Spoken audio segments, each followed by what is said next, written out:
Okey, Assalamualaikum warahmatullahi wabarakatuh. Saya lihat semua pun dah ada, daripada bahagian keselamatan dah ada, kita punya bahagian OSHA pun dah ada, dari PK pun ada dah, Dr. Faizal. Okey, kita boleh mulalah ya? Okey, kita mulakan. Boleh Prof. Okay, pertamanya saya mengucapkan jutaan terima kasih kepada semua yang hadir pada hari ini. Kalau ada dari kalangan dekan, terima kasih. Begitu juga dari kalangan TDPI yang ada. Bahagian pengurusan risiko keselamatan, keselamatan kesihatan dan bahagian keselamatan ada juga bahagian keselamatan ada. PKU pun ada. Okey. Jadi hari ini kita akan dengar sama-sama bersama pihak RMIC untuk kita dengar tentang prosedur standard ataupun SOP lah 4P semasa COVID dan pasca COVID yang akan disampaikan oleh pihak RMIC.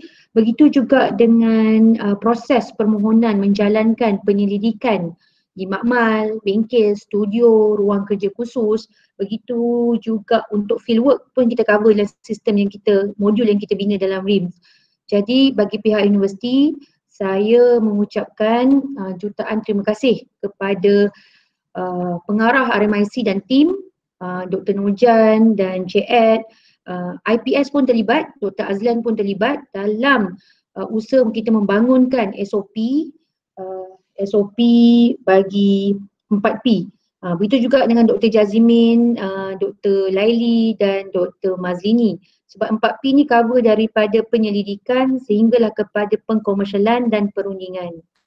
Okey, dan hari ini kita akan dengar sama-sama berkaitan dengan hal ini. Ini adalah penting ya, kerana bagi membantu kelangsungan aktiviti penyelidikan itu dalam masa yang sama kita mematuhi SOP COVID kali semasa COVID lah ya. Dan kita pun maklum berkaitan dengan usaha RMIC untuk menghasilkan satu modul dalam RIMS merupakan usaha yang baiklah bagi memastikan penularan COVID-19 ini pada keadaan yang minimum. Ya, sebab kita tak tahu sebab walaupun keadaan sekarang nampak terkawal, tapi kita kena juga mengambil langkah berjaga-jaga. Jadi saya lihat dekat situ dan saya rasa semua pun dah tengok sebab RMIC pun telah hantarkan email untuk melihat dari sudut semua sekali lah proses, semua kena baca kat situ. Jadi di peringkat kita ni, kita memerlukan kerjasama lah daripada dekan untuk tujuan kelulusan dan juga TDPI, bahagian keselamatan bagi tujuan imbas suhu badan, bagi OSHA pula PKU kita akan supply data ya berkaitan dengan aktiviti penyelidikan yang dijalankan oleh pelajar kita yang merangkumi pelajar mod penyelidikan, begitu juga dengan pelajar tahun akhir dan juga pelajar sarjana muda pendidikan, ijazah sarjana muda yang menjalankan projek penyelidikan. Ini akan diterangkan lebih lanjut oleh Dr. Nurjan. Cuma kita kena maklum ya berkaitan dengan kenapa kita perlu ada sistem ini adalah untuk memastikanlah bilangan pengguna dalam satu-satu kawasan itu, dalam satu-satu lab atau bengkel, studio, ruang kerja khusus ini tidak melebihi kapasiti yang telah ditetapkan. Okey, maka dengan itu kalau sekiranya melebihi, kita perlu melakukan sistem penggiliran lah. Ya.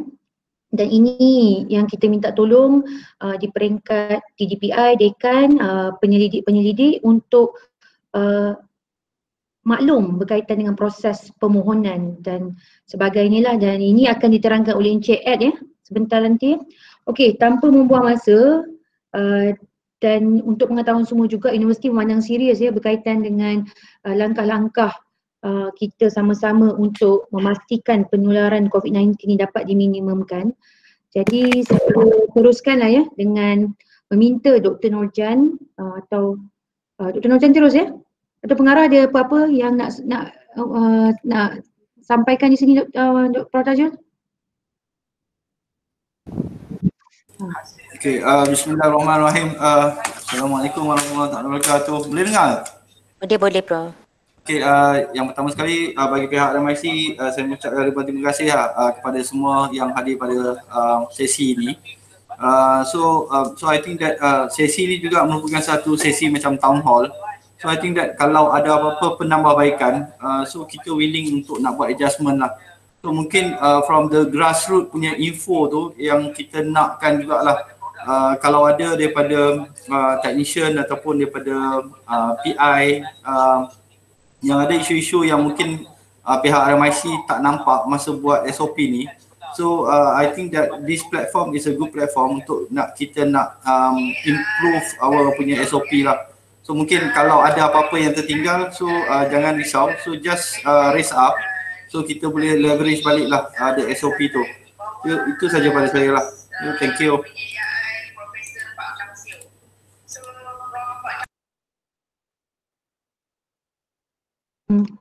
Saya rasa teruskan Fadilah pada taklimat. So saya minta Dr. Norja untuk terangkan dengan sejelas-jelasnya kepada semua kerana isu kita menangani COVID-19 ni belum tamat lagi ya. Jadi langkah-langkah kita perlu ambil langkah-langkah berjaga-jaga, masih terus kita perlu ambil perhatian. So saya hand over kepada Dr. Norjan, teruskan. Okey, terima kasih banyak Prof. Su. Okey, saya sharekan slide saya lah, senang.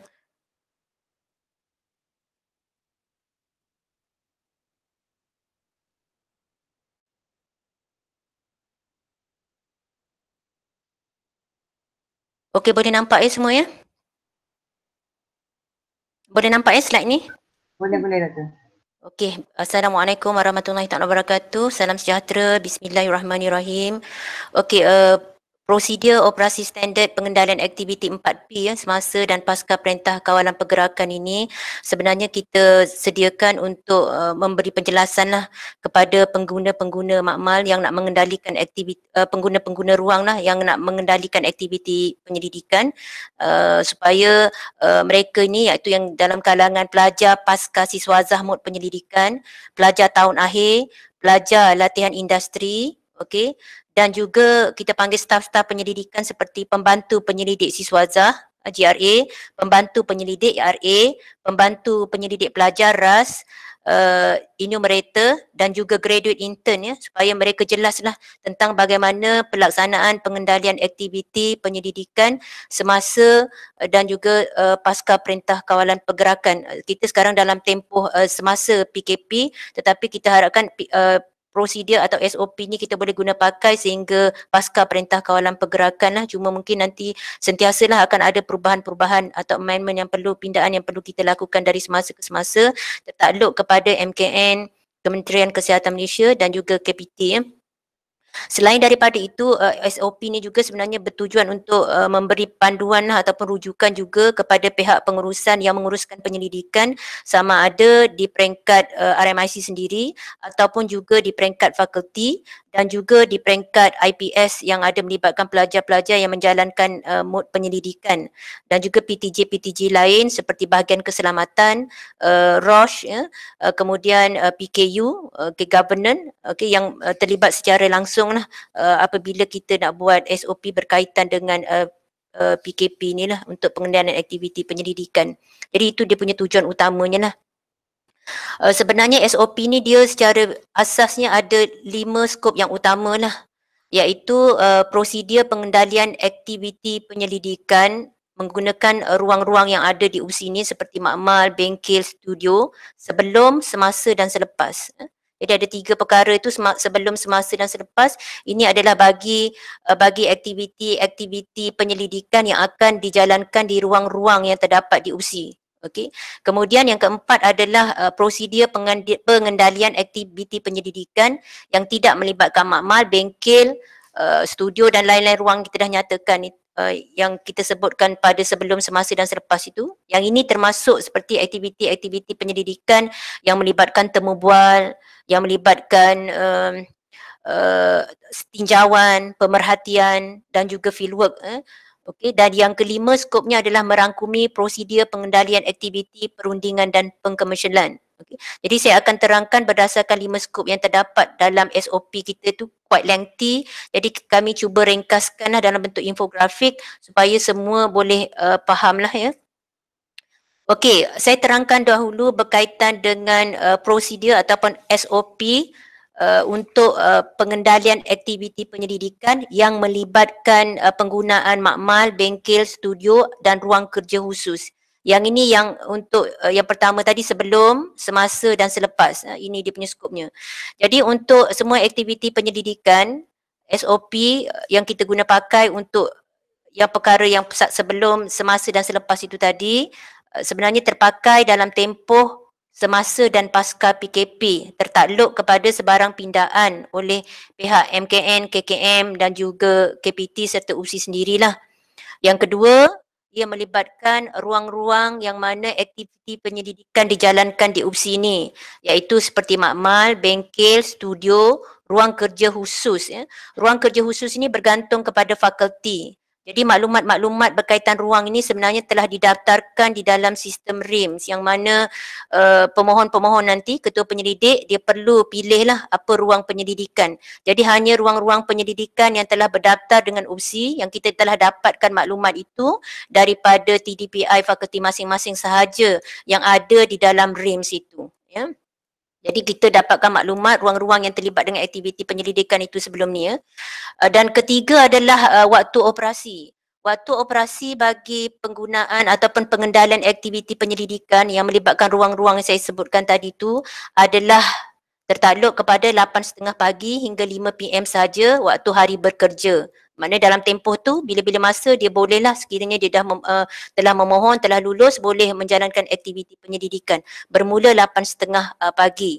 Sebab itu nanti kita katakan kita memang perlukanlah kerjasama daripada pihak bahagian keselamatan sebab ada nanti dalam prosedur kita yang mana pelajar ataupun pengguna makmal itu perlu menunjukkan dia punya email kelulusan untuk masuk menjalankan aktiviti penyelidikan serta membuat imbasan suhu badan di pintu depan kampus. Ya. Jadi 8.30 ya untuk mengelakkan padat waktu office hour untuk start masuk adalah jam 8 pagi. Jadi kita buat 8.30 hingga 5 PM. Dan yang dimaksudkan dengan siapa yang perlu memohon, yang memohon memang ketua penyelidik, tapi siapa yang akan menggunakan ruang itu, pengguna yang kita kawal dalam sistem itu adalah pengguna-pengguna yang terlibat secara langsung dalam aktiviti penyelidikan.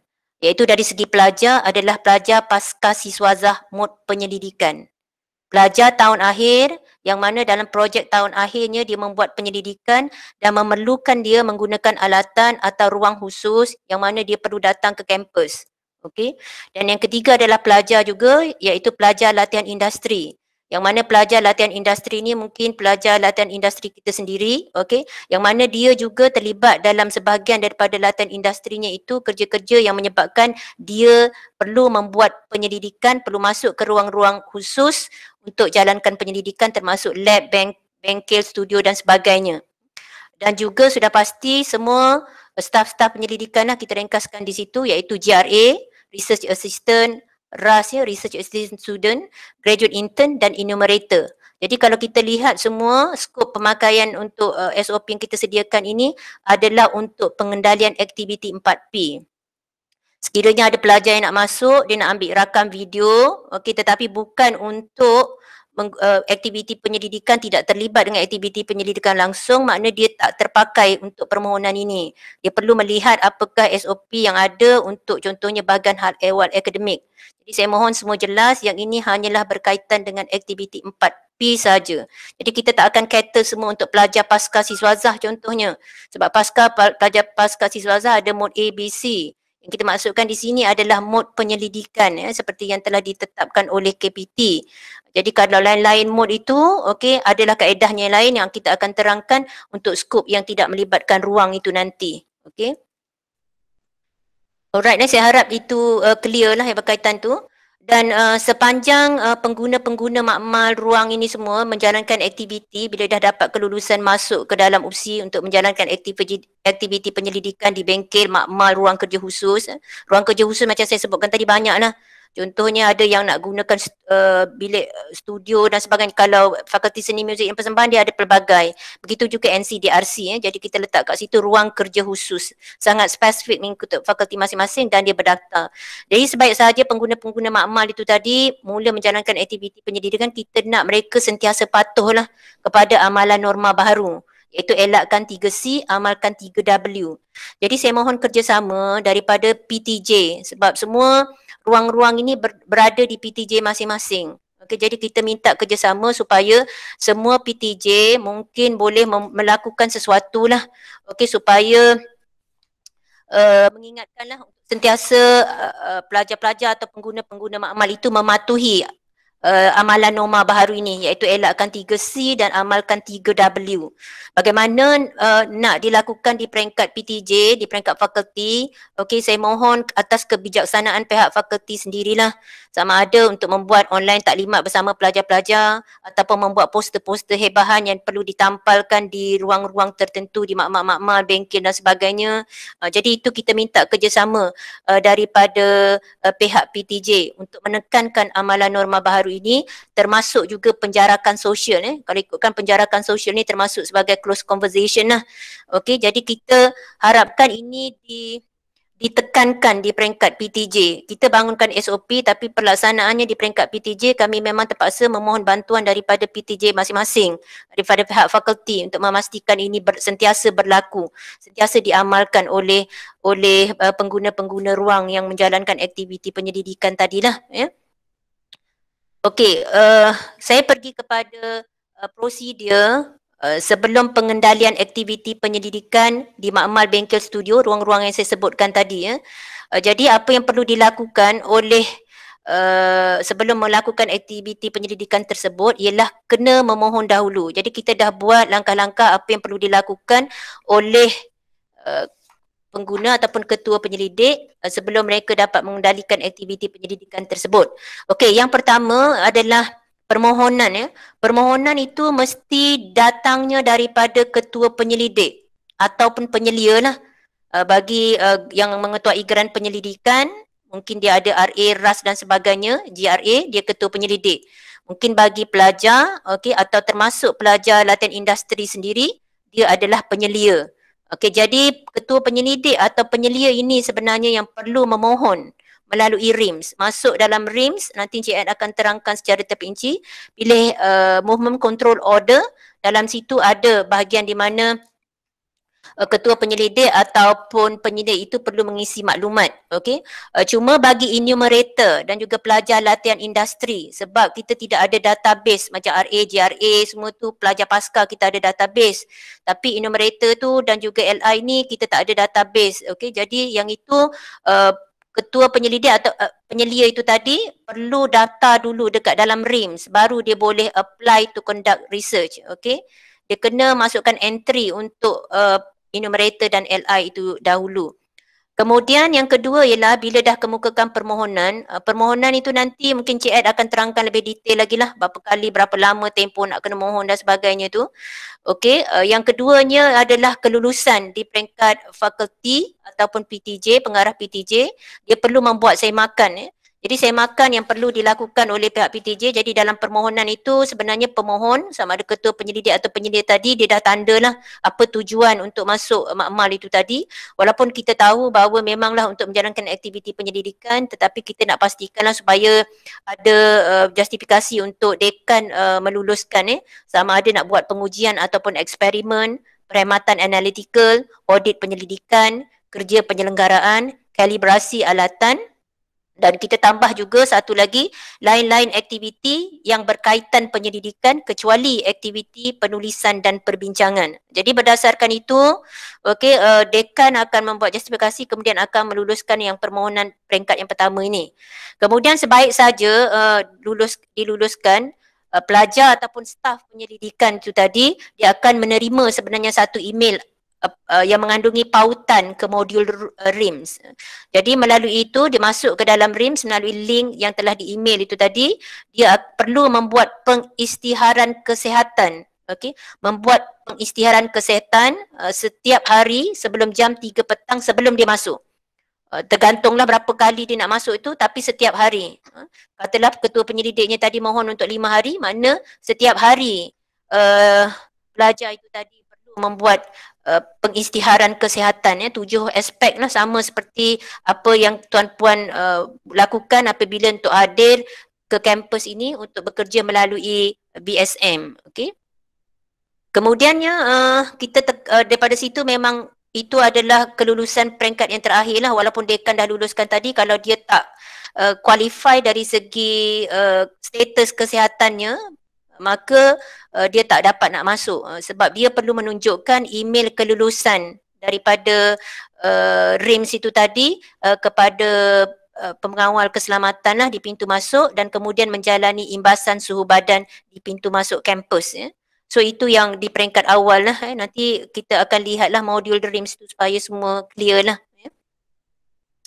Okey, jadi kalau kita lihat yang tadi mungkin ada juga yang bertanya ketua penyelidik macam mana pensyarah? Pensyarah nak masuk makmal ataupun bengkel dan sebagainya tidak tertakluk kepada SOP yang kami sediakan ini kerana bila dia nak memohon, dia perlu memohon melalui BSM. Okey, ni pun saya dah bincangkan semalam, Encik Helmi ada call semalam supaya dia pun tak mau bertindih kan benda tu. Jadi pensyarah terus dia tertakluk tugas-tugas hakikinya termasuklah 4P ni adalah sebahagian daripada tugas hakiki pensyarah. Jadi permohonan dia masuk ke kampus adalah melalui BSM. Okey. Bukan melalui sistem RIMS ini kita kata untuk pelajar yang perlu ataupun yang terlibat dalam aktiviti penyelidikan dan juga staf-staf penyelidikan yang telah saya perincikan tadi. Okey. Dan sebaik saja apabila pelajar ataupun pengguna makmal ini berada di dalam makmal, okey, dia dah masuk tadi dekat pintu guard, okey, telah membuat imbasan suhu badan, okey. Sekali lagi pelajar dia perlu check in di dalam modul RIMS ini dengan dia check in, dia kena check in dan letakkan berapa suhu badan dia di dalam modul RIMS itu dan juga di dalam buku log penggunaan dan keselamatan ruang. Saya percaya di setiap PTJ memang kita ada sediakan di makmal-makmal bengkel buku log untuk penggunaan dan keselamatan ruang tersebut. Jadi mana-mana PTJ yang tidak ada, okey, buku-buku log itu saya mohon untuk disediakanlah.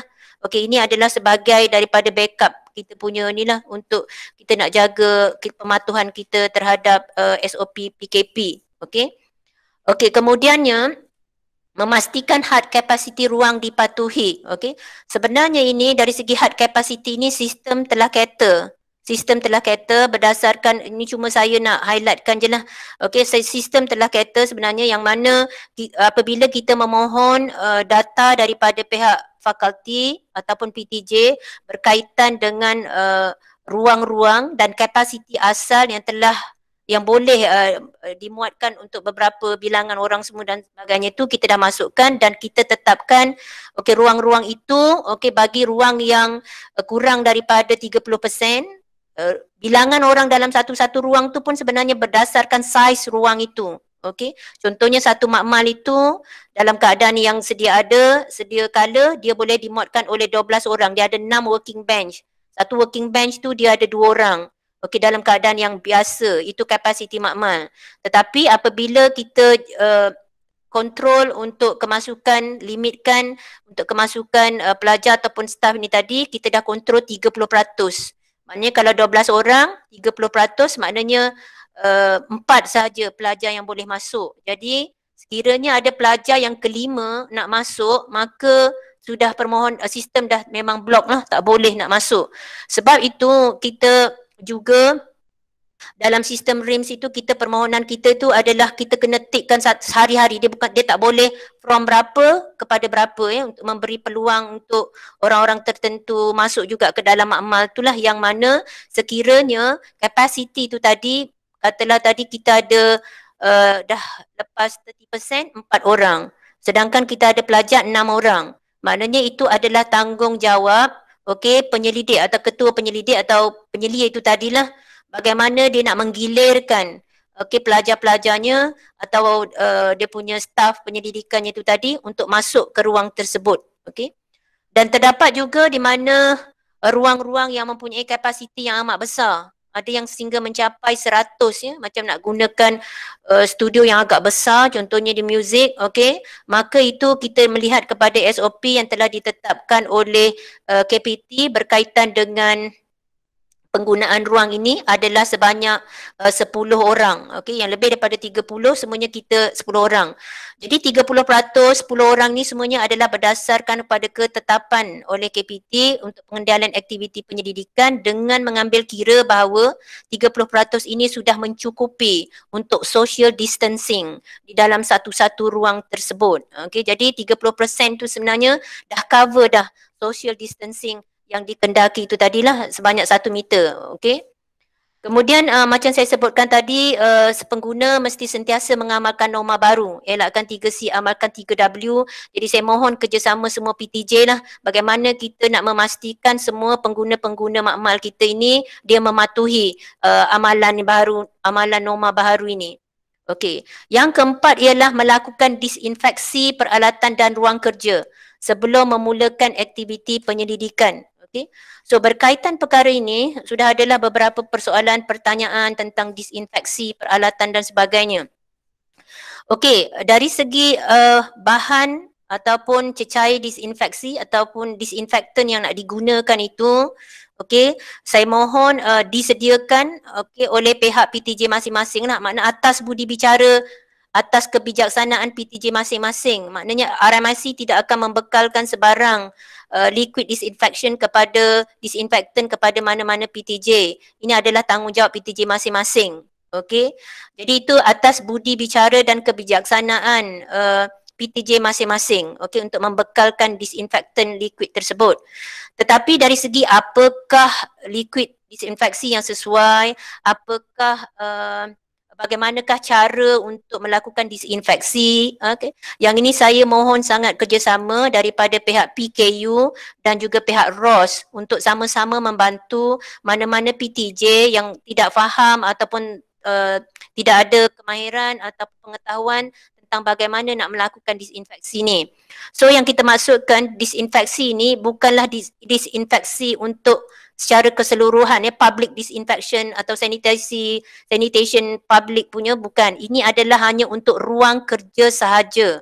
Okey, jika kalau kita katakan apakah disinfektan yang sesuai untuk digunakan, okey, saya ingin mencadangkanlah untuk kita merujuk kepada garis panduan disinfeksi ruang yang telah dikeluarkan oleh Kementerian Kesihatan. Okey, mungkin saya bacakan dekat sini, mungkin Rosh pun ada benda ni, mungkin Rosh boleh bantu nanti Encik Rosdi, PTJ macam fakulti sains, matematik saya tak risau sangat lah. Cuma mungkin daripada fakulti-fakulti yang lain, contohnya fakulti seni muzik, FSK dan lain-lain tu lah. Contohnya ialah okey, contoh liquid disinfectant yang dicadangkan yang biasa, yang common adalah alkohol 70%, tapi bergantung kepada kontak masa. Kontak masa disinfeksi itu dilakukan. Contohnya kalau 70% etil alkohol 10 minit contohnya, ataupun menggunakan sodium hypochlorite, ada persentasenya dan berapa ni. Contohnya kalau 0.05 ke 0.5% mungkin dalam 5 minit saja, dan lain-lain lah liquid disinfectant yang ada available di luar sana, commercially available, boleh kita dapatkan lah bagi PTJ yang memerlukan. Tetapi walau bagaimanapun saya mohon bantuan lah, macam saya cakapkan tadi, kami memohon bantuan daripada Rosh dan juga PKU. Jadi mana-mana PTJ nanti boleh berhubung dengan PKU dan Rosh lah berkaitan perkara ini. Okey, yang kelima adalah tidak dibenarkan berkumpul dan menjalankan perbincangan secara bersemuka fizikal di dalam makmal, bengkel, studio, ruang kerja khusus. Kita maklum bahawa kebenaran yang kita beri kepada pengguna makmal ni adalah untuk menjalankan penyelidikan. Bukanlah maksudnya tak boleh nak bercakap langsung dekat dalam makmal tu. Maksudnya penjarakan sosial tadi kita kena jaga 1 meter. Tetapi kalau memang ada intention untuk melakukan perbincangan, mohon dilakukan secara online. Mohon dilakukan secara online. Itu yang kita maksudkan di sini. Penjarakan sosial kena sentiasa dijaga. Okey, itu yang perlu diberi perhatian lah oleh PTJ masing-masing. Okey. Seterusnya adalah mematuhi peraturan penggunaan dan keselamatan makmal, bengkel dan ruang-ruang yang berkaitan lah. Maknanya kita maklum bahawa setiap ruang yang ada di universiti ni, tak kiralah makmal ke bengkel, saya pasti memang ada peraturan penggunaan dan keselamatannya. Jadi ini pun minta ditekankan juga dalam kalangan pengguna makmal itu tadi ataupun ruang-ruang itu tadi, yang yang pematuhan kepada keselamatan sedia ada itu sentiasa juga perlu dipatuhi. Okey, dan yang ketujuh adalah tidak dibenarkan berkongsi peralatan peribadi seperti kod makmal, goggle, sarung tangan, pelitup muka. Jadi perkara-perkara ini pun kita minta diambil serius lah, okey, oleh pengguna-pengguna makmal, dan kita mohon supaya di peringkat PTJ mungkin boleh duduk berbincang bagaimana untuk memastikan perkara-perkara ini berlaku. Okey. Yang seterusnya adalah prosedur selepas pengendalian aktiviti penyelidikan di makmal atau ruang-ruang itu tadi. Seperti biasa, selesai saja perlu lakukan disinfeksi alatan. Alatan sebaik saja dah siap boleh buat disinfection. Kemudian bila dah selesai nak balik dah, ruang kerja, bukan the whole lab itu ataupun bengkel yang kita masukkan, itu adalah ruang kerja. Okey, perlu dilakukan disinfeksi sebaik saja selesai melakukan aktiviti itu tadilah. Dan kemudian kita mohon sentiasa amalkan 3C, 3W itu tadi ya. Basuh tangan, guna sabun, hand sanitizer dan sebagainya. Dan yang penting juga adalah mereka perlu merekod masa keluar dalam buku log yang disediakan, dan dalam masa yang sama juga kena check out daripada modul RIMS yang kita dah berikan dia punya link melalui email itu. Ini semua perlu dilakukan oleh pengguna makmal, iaitu yang saya sebutkan tadi, pelajar yang berkait dengan penyelidikan dan juga staf-staf penyelidikan kita yang lain. Okey, itu habis tentang SOP berkaitan pengendalian aktiviti penyelidikan yang melibatkan ruang-ruang di dalam UPSI ni. Yang kedua, yang seterusnya iaitu yang dalam SOP ni yang keempat adalah berkaitan dengan prosedur pengendalian aktiviti penyelidikan yang tidak melibatkan makmal, bengkel, studio atau ruang kerja khusus yang telah saya terangkan tadi. Okey, tetapi ini masih melibatkan penyelidikan, masih melibatkan penyelidikan, iaitu sekiranya penyelidikan itu melibatkan aktiviti seperti tinjauan, okey, survey, temu bual ataupun pemerhatian. Ini memang digariskan sehingga kini adalah kalau boleh digalakkan dilaksanakan secara dalam talian. Kalau kita perhatikan PKP ni pun sedikit demi sedikit dah ada bermacam kelonggaran, sudah ada kelonggaran. Sekiranya ada perlu, katalah sekolah dah dibuka dan sebagainya, itu kena maklum juga untuk kita pergi ke sesuatu tempat itu mesti mendapat kebenaran dan juga perlu mematuhi kepada SOP kepada tempat yang kita nak hadir tadi untuk menjalankan penyelidikan kita itu tadi. Buat masa ini semuanya adalah digalakkan dilaksanakan secara dalam talian. Seterusnya ada juga aktiviti penyelidikan yang melibatkan kerja lapangan, fieldwork.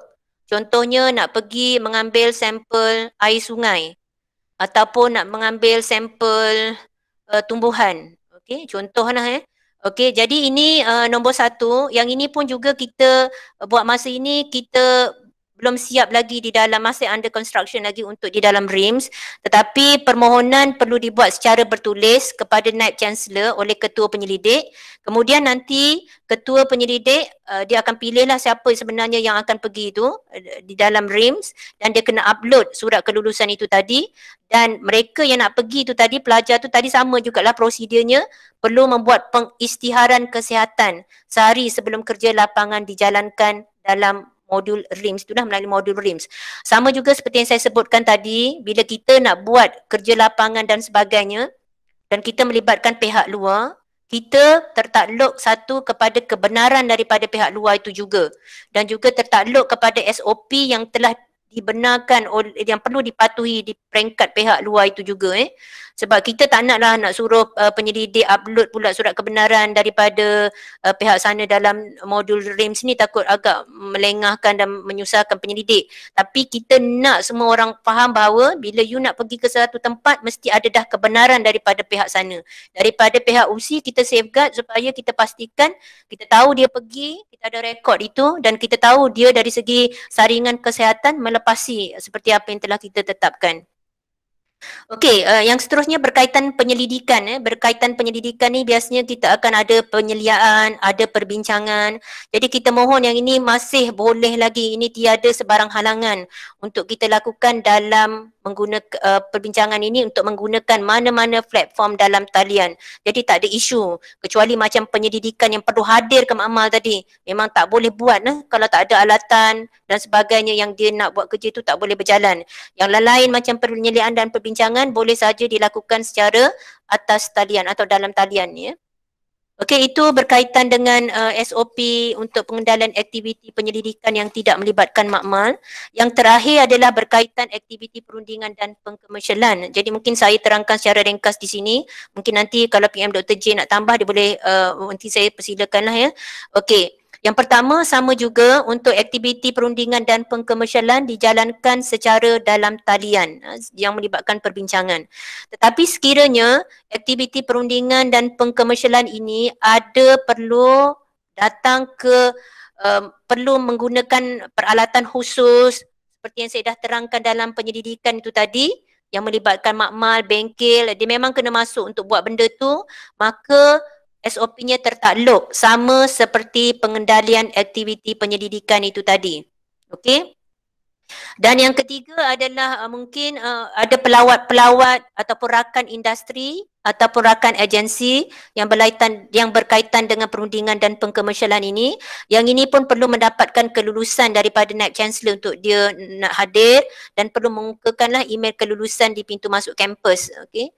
Yang ini adalah yang seterusnya adalah berkaitan dengan pendaftaran dan tuntutan sepanjang tempoh PKP ini. Okey, semuanya boleh dimajukan kepada email UPK, okey. Dan semua borang-borang yang berkaitan tu dimaklumkan tidak perlu lagi ada tanda tangan biasa itulah, digital pun dibenarkan. Jadi sama juga untuk SOP perundingan dan pengkomersialan perlu mematuhi garis panduan yang telah dikeluarkan oleh MKN, KKM, KPT dan juga UPSI. Okey. Okey, dan yang bahagian yang terakhir ni saya ingatkan adalah ini saya dah sebutkan tadilah semasa permohonan aktiviti pengendalian aktiviti penyelidikan di ruang-ruang yang saya sebutkan tadi sebelum kita buat apa yang kita perlu lakukan. Okey, jadi saya ulang sekali lagi di sini supaya jelas dekat sini dan boleh membantu rakan-rakan kita yang lain apabila mereka bertanya. Yang pertama adalah permohonan perlu melalui RIMS. Permohonan boleh dibuat oleh ketua penyelidik dan penyelia. Makna ketua penyelidik atau penyelia yang perlu memohon melalui RIMS, dan bagi enumerator ataupun pelajar LI, ketua penyelidik atau penyelia itu tadi perlu daftar dulu dalam modul RIMS itu tadi maklumat enumerator dan juga LI seperti yang saya katakan tadilah. Okey, baru mereka boleh memohon application to conduct research tadilah ya. Kemudian yang kedua adalah semakan dan kelulusan di peringkat fakulti ataupun pengarah PTJ. Apabila permohonan telah dimajukan oleh ketua penyelidik, maka nanti dekan ataupun pengarah PTJ yang berkaitan dia akan menyemak permohonan tersebutlah dan memastikan bahawa ianya mestilah berkaitan dengan seperti pengujian, pengujian ataupun eksperimen, perkhidmatan analitikal, audit penyelidikan, kerja penyelenggaraan, kalibrasi alatan. Ini adalah seperti yang dinyatakan dalam SOP Research Kementerian Pengajian Tinggi lah. Cuma kami tambah agak fleksibel kat sini, iaitu lain-lain aktiviti berkaitan penyelidikan kecuali aktiviti penulisan dan perbincangan. Sebab penulisan perbincangan boleh dibuat di luar, tak perlu hadir ke USI ya, untuk nak buat itu. Dan kemudian dekan boleh luluskan permohonan itu melalui modul RIMS. Kemudian pelajar ataupun staf penyelidikan tadi dia perlu membuat pengisytiharan kesihatan. Bila dia perlu buat, iaitu bila dia menerima email arahan sehari sebelum. Katalah ketua penyelidik memohon untuk tempoh 5 hari. Ketua penyelidik boleh mohon untuk 5 hari satu dia boleh mohon dalam satu masa. Okey, tetapi pelajar hari-hari dia kena buat pengisytiharan kesihatan sebelum jam 3 petang, sehari sebelum aktiviti penyelidikan. Jadi mana-mana pelajar yang bergejala, yang ada simptom, yang berstatus PUI atau PUS memang tak dapat lepas walaupun dekan dah lulus. Tapi kalau saringan dia tak lulus, dia tak boleh masuk sebab dia tak akan dapat terima email kelulusan penggunaan makmal itu tadi. Okey. Dan apabila pelajar dah ada kelulusan apa semua ni, sebenarnya rekod ini akan sampai kepada PTJ yang terlibat lah, yang saya dimaklumkan. Okay, kalau Encik Ed boleh tambah juga nanti, iaitu yang utamanya RMC memang dah ada, dah pastilah PTJ memang dah pasti. Fakulti-fakulti tu mesti wajib lah, IPS, okay, ROSH sebab mereka nak monitor data ni, PKU, okay, bahagian keselamatan. Dan mungkin jika ada mana-mana lagi PTJ yang memerlukan, nantilah kita boleh sharekan rekod ini tadi. Okey. Kemudian bila dia dah dapat email, apabila pelajar ataupun staf penyelidikan tu tadi nak hadir, dia perlu tunjukkan notifikasi kelulusan itu tadi. Okey, perlu tunjukkan notifikasi kelulusan. Dan juga perlu menjalani imbasan suhu badan, imbasan suhu badan. Apabila dia dah okey, suhu badan itu 37.5 macam tu, dia boleh masuklah ke dalam makmal. Okey, di makmal dia perlu membuat daftar masuk menggunakan buku log dan juga RIMS itu tadi dengan check in berapa suhu badannya tadilah. Okey, begitu juga untuk keluar ya, pelajar perlu check out. So saya rasa itu sahaja daripada saya. Saya bukalah untuk sebarang pertanyaan, okey, ataupun mohon penjelasan ke, saya boleh cubalah untuk membantu untuk menjawab.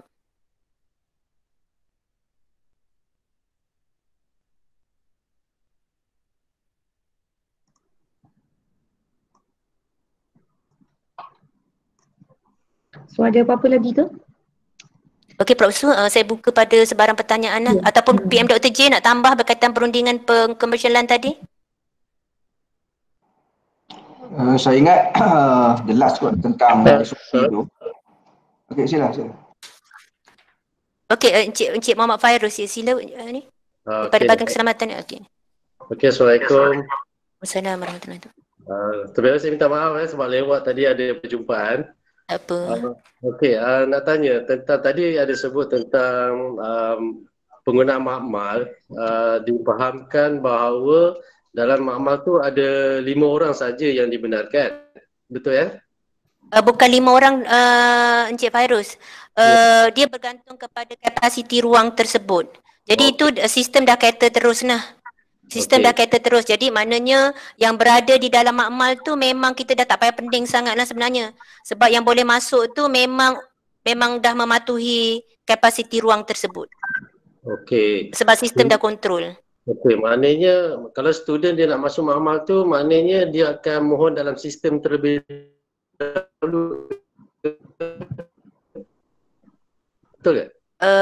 Alah, terputus tadi. Pertanyaan Encik Fairuz, bagaimana student nak memohon Sekarang ni student bila dia nak masuk makmal, dia akan mohon dalam sistem kan? Okey, saya ulang sekali lagi. Mungkin tadi sebab Encik Fairuz agak lewat tadi kan. Okey. So yang pertama tadi, semua permohonan penggunaan ruang di UPSI untuk tujuan menjalankan penyelidikan dipohon oleh ketua penyelidik ataupun penyelia. Bila ketua penyelidik atau penyelia dah memohon, okey, kemudian dekan dah luluskan, okey, akan diluluskan oleh dekan.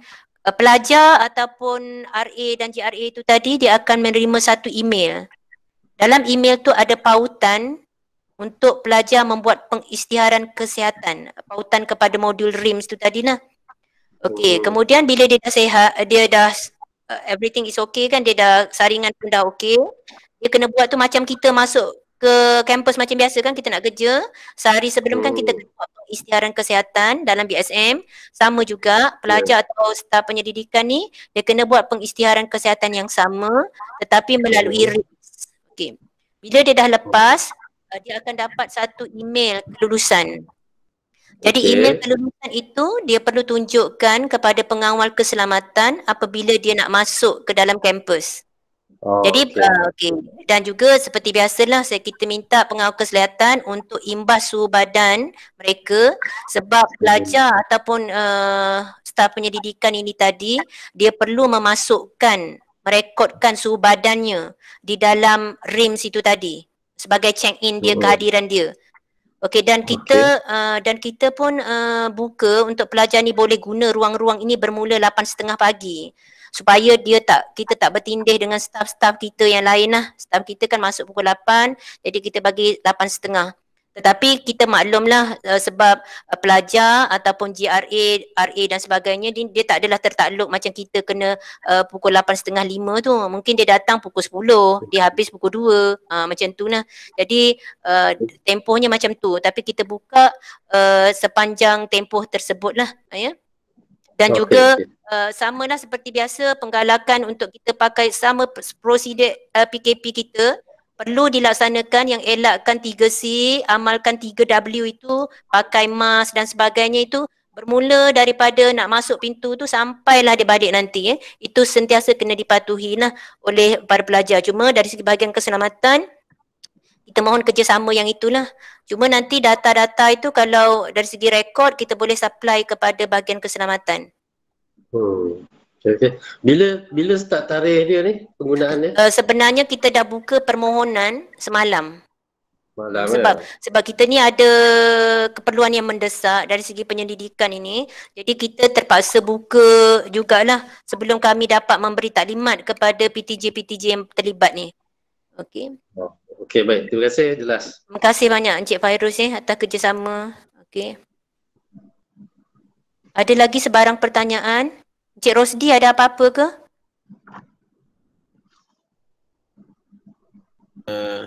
Assalamualaikum Doktor. Waalaikumsalam. Okey, ini berkenaan dengan disinfeksi tu. Okey. So dalam SOP tu macam mana yang dimasukkan tu? Okey, dalam cumanya disinfeksi kita tahulah adalah basmi kuman untuk membunuh mikroorganism lah. Dalam kes ini virus yang kita jangkakan yang COVID-19 ni, coronavirus ni. Okey, cuma dari segi prosedurnya, saya ingat Ross ada ke yang garis panduan disinfeksi ruang tu yang dikeluarkan oleh KKM? Tak ada. Kita yang tak macam ni. Nampak ke? Yang ni ada Encik Rosdi. Okey, tak apa, nanti saya study itu sikit. Nanti kita sharekan dengan Encik Rosdi. Cuma kalau macam di Fakulti Sains dan Matematik, saya ingat kalau jabatan biologi atau chemistry tu dia memang dah quite familiar lah. Kalau biologi especially, bila kita nak buat, especially bila kita deal dengan ni yang saya risaukan ni terutama daripada PTJ yang memang tak ada pengetahuan tentang macam mana nak membuat disinfeksi. So disinfeksi yang kita masukkan ni bukanlah dia nak kena buat disinfeksi the whole makmal. Contoh saya ni kalau kita buat kerja, biasa kan kalau kita buat kerja di makmal, working bench kita itu, kita ada pelajar ataupun pembantu penyelidik kita ni, dia akan ada dia punya workstation dia kan, working benchnya. Jadi dia akan bersihkan dekat kawasan yang dia nak buat kerja tu je lah. Okey, kalau alatan dia akan disinfect alatan lah. So normally kalau kita biasa kita gunakan etil alkohol 70% untuk kontak masa 10 minutes. Bergantunglah berapa kepekatannya. Kalau 95% mungkin lebih sikit tempoh masanya. Ataupun nak guna sodium hypochlorite. Ada banyak jenis liquid disinfectant commercially available yang boleh kita ni boleh kita gunakan kalau diikutkan disenaraikan oleh KKN ni banyak lah. Okey, Dettol adalah sebahagian daripadanya So mungkin boleh tengok dekat situ lah. Sebab yang kita cakap ni bukanlah untuk, jangan salah faham nanti saya takut lah, ruang kerja tu maksudnya adalah working bench kita, workstation kita. Okey. Jadi itu yang kita perlu buat disinfection. Kalau alatan, katalah kita guna centrifuge contohnya, kita permukaan centrifuge tu kita kena wipe lah dengan 70% or 95% of alkohol atau etil alkohol ke IPA ke yang kita boleh gunakan Okay. So dengan kata lain user sendirilah yang akan buat. User sendiri. User sendiri, cuma di peringkat PTJ kita nak benda ni diamalkan, dan sekiranya ada mana-mana fakulti, contoh fakulti bahasa ke, fakulti muzik seni persembahan, fakulti mana lagi, sains sukan, mungkin contohnya yang tak berapa jelas tentang bagaimana disinfeksi ini boleh dilakukan, saya mohonlah kerjasama daripada peringkat di pihak Encik Rosdi untuk sama-sama nak bantu terangkan macam mana nak buat benda tu, ataupun di peringkat PKU. Boleh. Okay. Itu yang kita minta kerjasamanya lah, yang dari segi tu Cuma dari segi siapa yang nak beli, Itu atas budi bicara kebijaksanaan PTJ masing-masing lah. Macam mana dia nak menggerakkan supaya dia tahu dah berapa ramai yang mohon. Sebab fakulti ada rekod siapa pengguna makmal mana yang guna bengkel mana, ruang kerja mana. Jadi itu saya ingatkan di peringkat PTJ saya mohon kerjasama lah untuk mereka mengatur supaya bekalan ke, nak membekalkan ke ataupun dari pihak tanggungjawab penyelidik sendiri ke, itu bergantung kepada kebijaksanaan dan budi bicara di peringkat PTJ masing-masing. Okay. Ada apa-apa lagi? Dr. Nurjan. Ya Dr. Mazura. Dr. Nurjan, saya nak tanya, off late ni saya nampak pensyarah masuk, lepas tu dia suruh penyeliaan dan penyelidikan. I do not know penyeliaan tu atas dasar penyelidikan ke apa. So you will give us the list of the students who have gotten the permission kan? Okay, ada dikongsikan dengan semua PTJ. Ada. So dia akan buat ke, adakah ia akan dibuat on daily basis ke tidak? Okey, Dr. Mazura, yang kita kalau macam dia nak buat penyeliaan, itu adalah antara penyelidik ataupun penyelia dengan pelajar atau GRA-nya saja secara online. Yang ni kita tidak ada rekod yang ni. Yang ni adalah atas tanggungjawab. Yang kita ada rekod ini adalah yang nak masuk ke dalam kampus. Okey, kalau diorang penyeliaan diorang buat tu dengan GRA mereka. So diorang datang ke office pensyarah tu. So saya nak tahulah sebab saya tak benarkan saya punya pensyarah masuk kecuali ada permission. Okey. Okey, jadi kalau macam itu untuk kami, macam saya dah jelaskan tadi, SOP yang kami bangunkan ini tadi adalah untuk tujuan menjalankan penyelidikan disebabkan dia nak kena guna ruang-ruang khusus. Sekiranya macam saya pun dah jelaskan tadi, macam yang disebutkan tadi tu perbincangan dengan GRA. Perbincangan tidak perlu hadir. Okey, digalakkan secara online. Tapi mereka boleh masuk ke diorang punya bilik-bilik GRA tu kami boleh benarlah. Kalau dia memang nak guna bengkel ataupun dekat Fakulti Bahasa guna apa, sebab Fakulti Bahasa dia tak ada bilik sendiri. GRA diorang ada bilik sendiri. So boleh benar ke tidak? Tak benar. Tak benar Cuma sebab membuat kerja-kerja macam macam at the lab atau apa-apa. Yes. Okay. Sebab saya tengok pun Fakulti Bahasa memang tidak ada memberi sebarang. Kita dah minta memang Fakulti Bahasa punya respon tak ada ruang yang boleh digunakan untuk penyelidikan. Jadi betul lah macam Dr. Mazura cakap tu sebenarnya. Sebab you all boleh secara online saja. Okay. Thank you. Okay, terima kasih doktor. Okay, sebab saya dipahamkan Encik Rosti mungkin boleh betulkan jika saya silap lah. You all pun di peringkat ROS mengawal dari segi kemasukan bilangan sama ada staff ataupun dan sebagainya tu di pintu masuk utama kan. Ada data yang you all kawal untuk kemasukan, ada percentage yang dikawal untuk masuk ke kampus ini yang saya dimaklumkan lah oleh Dr. Marina. Ya doktor. Jadi maknanya kita pun cuba menghadkan macam saya sebutkan tadi lah, sekiranya kalau ruang tu memang kapasitinya pelajar ramai tapi had yang dia telah memenuhi had, jadi itu adalah tanggungjawab penyelidik itu sendiri untuk dia mengawal, mengaturkan lah. Okey, berkaitan dengan pensyarah yang ada nak buat penyelidikan, ada dah ramai yang bertanya kepada saya, perlu tak memohon melalui RIMS? Pada pandangan saya tak perlu, sebab pensyarah dia dah tertakluk kepada tugas hakiki 4P mereka itu. Okey, dia pun boleh buat kerja di dalam bilik dia ke, okey, dan jarang sekali dia yang kalau dia nak masuk setakat nak memantau dengan pelajar, saya rasa itu tak ada isu. Selagi kita sentiasa menjaga penjarakan sosial 1 meter itu. Sebab kalau kita ikutkan pun 30% yang kita letak itu pun sebenarnya dah lebih daripada 1 meter sebenarnya. Kalau saya melihat dari aspek penggunaan ruang di makmal lah. Okey, ada apa-apa lagi yang tak clear? Saya nak tanyalah Dr. Nurjan kepada Ross. Oh ya. This is the only ruang. Sorry Dr. Nurjan. Boleh. Encik Rusdi memang tak benarkan pelajar masuk ya? Encik Rusdi. Ya.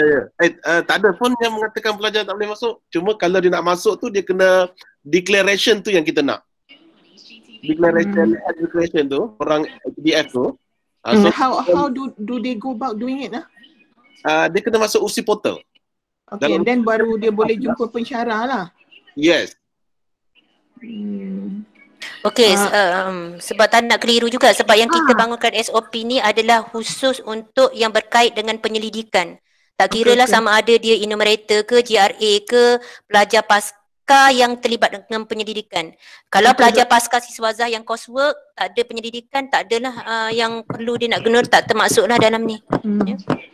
Pelajar undergraduate pun hanya pelajar tahun akhir yang menjalankan projek penyelidikan yang mana dia perlu masuk ke dalam ruang-ruang tu tadi sebab tanpa masuk dia tak siap dia punya kerja. Kena mohon ketua penyelidik atau pelajar-pelajar ni akan ada satu surat lah. So bila dia nak masuk tu diorang kena tunjuk surat sama ada by printing ataupun dalam handphone mereka. Handphone je. Masalah. Okay. Thank you. Saya ingatkan kalau tak ada apa, boleh kita teruskan dengan Encik Ed punya. Untuk Encik Ed terangkan RIMS.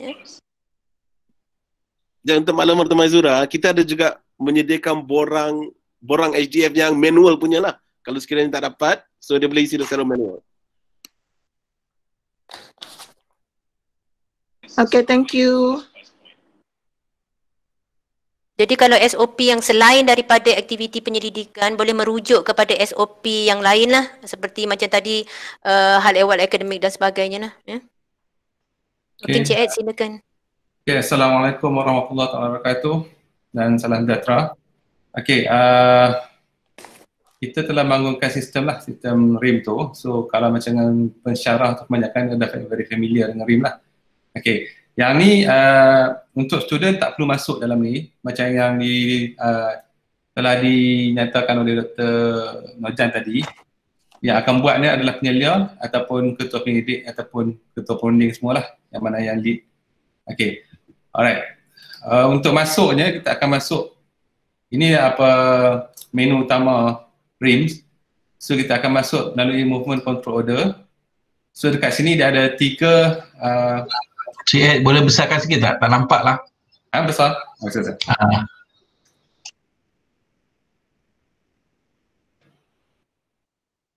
Hello tak? Boleh tak? Boleh. Dia ada 3 sub modul bawah dia, iaitu enumerator and LI entry. Ini untuk kemasukan enumerator sebab kita tak ada data untuk enumerator dengan LI. So ini kena dimasukkan sendiri oleh pensyarah atau supervisor lah. So yang ni tak perlu kelulusan siapa-siapa. So bila masuk tu kita anggap itu tanggungjawab ni lah, kalau itu kira betul lah. Okay. Alright. Yang keduanya kita akan tengok dekat ini yang akan digunakan untuk buat permohonan lah, application to conduct research. Okay. So dia ada supervisory type, dia ada final year, postgraduate, RA ni lah, semua pembantu penyidik lah. Kemudian enumerator and LI. So yang ni kita terima kasih banyak lah kepada bahagian akademik, IPS dengan bendahari lah. Sebab ini data tarik terus daripada dia orang. Dan berdasarkan kepada penyedia tu lah. So kalau macam final year student, dia akan ada, kalau di supervisor dia ada, dia akan keluar lah semua dia punya student itu. Kan? So tak perlu nak key in lagi. Alright. Macam saya tak ada lah sebab saya tak ada student. Okay. So kalau macam enumerator, yang mana yang dah di key in masuk dalam enumerator and LI entry tu, dia akan keluar kat sini. So hanya perlu klik. Okay. Kemudian pilih tarikh bila nak dibenarkan supervisory tu lah, supervisory tu masuk bila. Contoh macam kata 26 bulan kan. Kemudian facility, lokasi facility, contoh fakulti sains matematik. Okay. Kemudian makmal mana lah. Ini semua makmal yang didaftarkan di bawah fakulti sains matematik. So kalau lain fakulti dia akan keluar lain lah. So contohnya ini macam untuk fakulti muzik dan seni persembahan. Kan? Alright. So capacity ni kita dah hadkan lah dia punya ni. Tag 30% daripada capacity sebenarnya. Tapi untuk yang lebih dari 30 hanya 10 orang yang boleh masuk. Okay. So, anak no. Okay. Untuk purpose of application, ini je yang sebagaimana yang dikeluarkan oleh garis panduan lah. So dekat sini pensyarah tak ada langsung untuk type lah, cuma pilih klik je. Okay. Alright. So save. So apabila save, jangan lupa untuk submit kalau tak dia tak akan pergi ke mana-mana. So selepas submit, sistem akan hantar kepada supervisor dengan applicant itu sendiri, email. Ini contoh dia ya. Okay. Ini dia akan hantar kepada dekan. Dia akan hantar kepada dekan, dia bukan hantar pada supervisor lagi. Supervisor dengan ni. Okay, so ini detail lah apa benda, apa yang nak buat. Sama macam yang kita ni tadi lah, kan. So ini just arahan pada pada dekan lah untuk masuk. So pada dekan, dekan akan nampak macam ni. Dia hanya ada senarai, kemudian dia hanya perlu klik approve or reject. Ini saya ambil contoh daripada Fakulti Sains Matematik ya. Yang ramai yang apply banyak kan daripada Fakulti Sains Matematik. Dr. Ed, ya. dengan dekan ke TDPI cukup lah. Saya deferment lagi. Semua dreams pula nak masuk. Ada pening nak approve semua. Deferment punya lah banyak. Macam mana okey tak ID tu ni? Saya rasa ID tu okey juga sebab TDPI saja. TDPI saya boleh je, tak ada masalah. Sekarang untuk yang untuk MCO punya role, kita bagi dekan untuk sebagai dia punya ni lah. Tapi kalau macam kata tu, kalau saya akan ubah pada TDPI lah. Tapi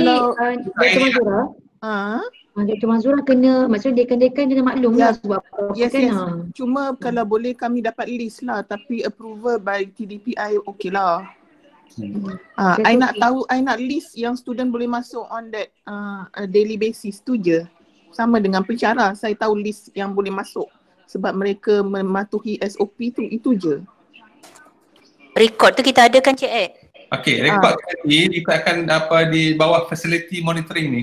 Yang facility monitoring ni yang boleh masuk ada termasuk yang kita set dia punya level daripada dekan, TDPI dengan bantu yang jaga bahagian research. Operator yang kita set dekat dia punya access level. Yang ni tak ada masalah lah, tapi yang ni pun saya belum siap sepenuhnya lagi. So saya tak release lagi yang ni. Okay. Alright, the conclusion here, sorry ada NKR. So the conclusion is the approval is by TDPI. Alright. But kalau boleh dekan akan dapat the list of yang TDPI telah approve lah, itu saja. Okay. Yang yang dapat monitoring tu nanti doktor akan terus dapat daripada facility monitoring ni, terus direct je.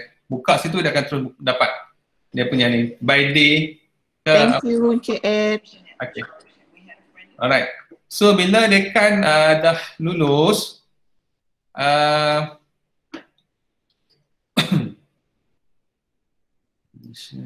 okay. Bila dekan dah lulus, penyelia dengan student tu akan dapat notification lah. Ya, ni untuk ni bahawa telah dibenarkan untuk masuk ke kampus pada 22 bulan 6 tahun 2020. Okey. Dan dia akan menyatakan situ dia kena buat health declaration pada 21 bulan 6, the day before. So bila dia klik saja pada health declaration ni, dia akan terus bawa ke sini, ke modul ni. So semua soalan yang dimasukkan dalam ni adalah sama sebagaimana yang soalan yang digunakan dalam portal kita lah. Standard punya ni lah. Okay. Cuma bila dia pilih-pilih sini, dia pilih ayat semua ni, sistem akan identify lah. Kalau ada saja satu yang dia kata ya, sistem terus akan block. Sistem tak akan bagi dia masuk. Okay.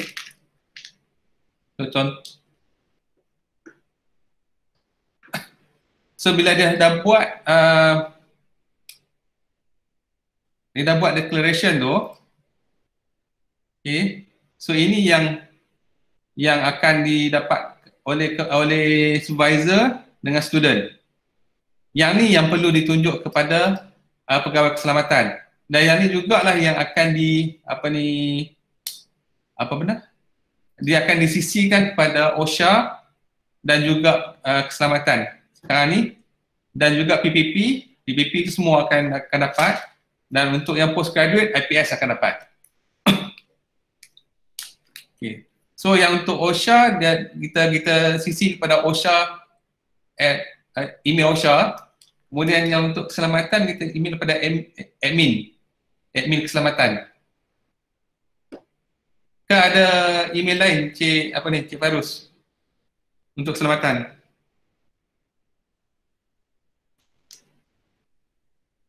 Suara. Mic. Okey, kita ada satu email lagi iaitu bahagian keselamatan. Email khas untuk bahagian keselamatan bcas@upsi.edu.my rasanya. Okey, tidak. Yang saya anggap admin BCAS. Admin BCAS. Nanti saya bagi tahu kemudian lah, saya PM tepi. Boleh. Alright. So ini untuk yang isi tu. So selepas dia isi dia akan dapat macam yang saya tunjuk ni. So dia akan klik check in lah. Check in or check out. Mana ada sampel check in tau? Itu ada tu check in. Okay. Untuk check in. Okay. Untuk check in check out, bila dia klik link tu, dia akan keluar ke sini lah. Okay. Kalau macam ikut sampel yang ni, yang sampel yang saya tunjuk ni, dia dah check in dan check out. Kalau dia untuk check in, dia akan minta untuk body temperature dengan nombor handphone. Okay. Kemudian dia akan klik check in button lah. Dia ada bawah tu akan ada button. So kalau macam kata dia check in juga tapi dia bukan tarikh tu, sistem akan beritahu kata dia tak dibenarkan untuk buat check in atau check out lah. Sebab dia tak ada record dia untuk dia masuk pada hari tu. So kalau macam kata nak pada bahagian makmal untuk sebelum masuk tu, kalau penjaga makmal nak tanya, katanya dia kena tengok ke sini lah. Dia perlu tunjukkan yang ni, email ni. Tapi kalau macam kata penjaga makmal atau pembantu makmal perlukan juga senarai tu, kita akan benarkan jugalah untuk dia tengok dalam tu based on makmal dia punya nama makmal. Okay. Itu je aku doktor. Ada soalan? Okay, Cik Ed, student ada ni tak? Student ada access tak untuk ni? Dia sebenarnya yang tadi tu student ke yang masukkan ataupun penyelia? Penyelia. Sebab dia macam mana dia tahu student tu dia ada apa, dia tak sihat ke sihat? Itu yang kena buat health declaration tu. Yang buat health declaration tu bukannya pelajar. Bukannya pensyarah, tapi pelajar. Maksudnya dia link terus dengan sistem ke apa? Dia akan terus link kepada page tadi tu, page health declaration tu. Kan daripada email tadi tu dia ada check in kan. Dan bila dia check in tu dia dah tahu permohonan mana yang dia akan dia direct sajalah, dia tak perlu login pada sistem tu lah. Tak perlu. Okay.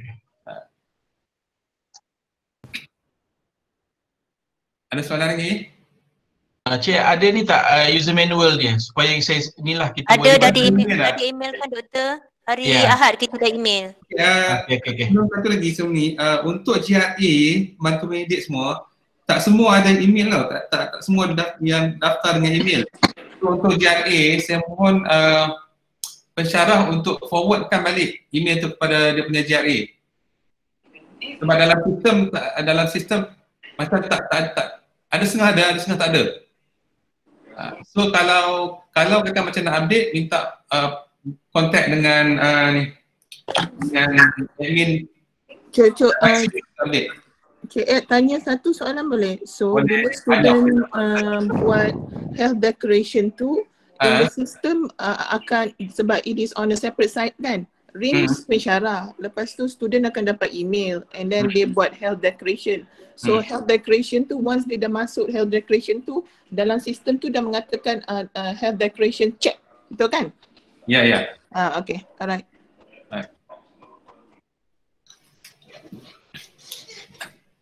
Ada soalan lagi? Dr. Azlan ada nak tambah apa-apa? Dr. Azlan Kamari? Sebab Dr. Azlan pun terlibat juga lah membantu saya di peringkat awal, dari peringkat awal lagi. Tak ada, okey dah Doktor. Okey. Okey, insyaAllah kita di peringkat RMIC pun cuba juga untuk buat taklimat inilah kepada kumpulan yang lebih besar lagi dalam masa yang terdekat ni lah, yang mungkin melibatkan pensyarah kita dan juga pelajar tu tadi lah. Cuma saya nanti nak minta tolong sekali lagi lah daripada IPS untuk memaklumkan kepada pelajar-pelajar ni lah. Okey, Prof. Su, itu saja kot daripada kami. Okey, Alhamdulillah dah tamat dah sesi untuk kita pembentangan daripada Dr. Nurjan. So saya harap semua ambil maklum dan kita pun harap dah start kan Dr. Nurjan kan untuk kita dah buat, dah buka kan? Ya, ya. Dah buat application dah? Tunjuk. Okey, yang untuk kalau ikutkan permohonan banyaklah. Kebanyakan ni daripada sains matematik lah. Yang senarai yang saya tunjuk tu adalah yang belum di-approve oleh dekan lagi. Okey, tapi sepatutnya untuk hari ni dah ada 4 orang yang buat health declaration. Tapi macam dia orang tak check in atau check out.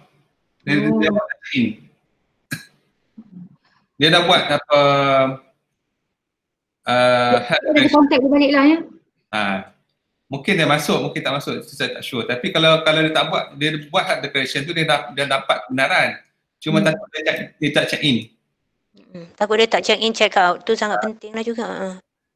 So sekarang ni di peringkat fakulti pun kalau ada apa-apa masalah ke atau tak clear dan yang sebab apa yang Dr. Nurjan dah buatkan dan terangkan tadi tu memang dah clear dah. So kalau apa-apa terus direct kepada Dr. Nurjan pun tak ada masalah atau direct dengan CN. Kan? Begitu juga dengan pengarah RMIC dan yang lain-lain yang di bawah RMIC yang boleh bantu. Saya rasa kalau tak ada apa-apa, semua dah habis ni, semua tak ada lagi kemusykilan daripada fakulti. Dr. Hidayanti ke? Ada ke? Tak ada. Kalau tak ada, kita boleh tutup ya. Ada apa lagi ke? Tak ada Okey, so kita tutuplah dengan tasbih kifarah dan suratul As.